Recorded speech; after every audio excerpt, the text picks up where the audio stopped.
So in question 2, we're given crushed ice of mass 35 grams. It is placed into a warm room and we're shown the temperature time graph of the ice's temperature. We're given the specific heat capacity of ice and we know we need to show that the average rate at which thermal energy is being transferred is about 3 watts.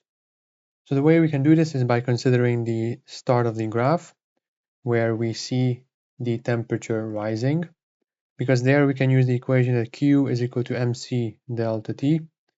We can see that the temperature has increased by 10 degrees, and we know the mass, so we can determine that this was 35 times 10 to the minus 3 times 2100 times 10.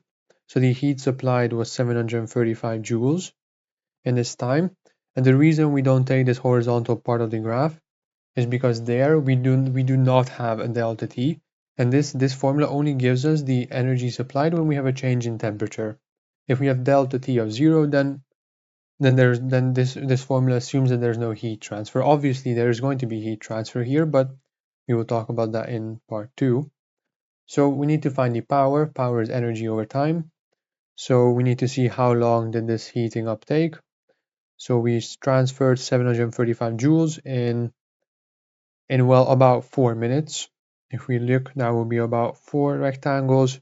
So 4 times 60 is 240. We divide these and we get about 3 watts. And then in part 2, we need to estimate the specific latent heat of fusion of ice. So what we need to consider here is this part of the graph. This is where the ice is melting.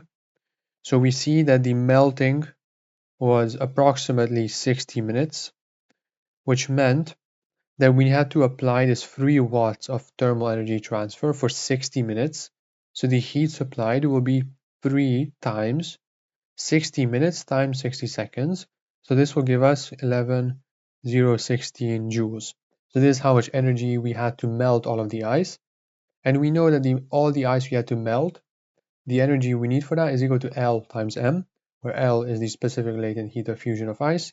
So L is going to be how much energy we needed per mass.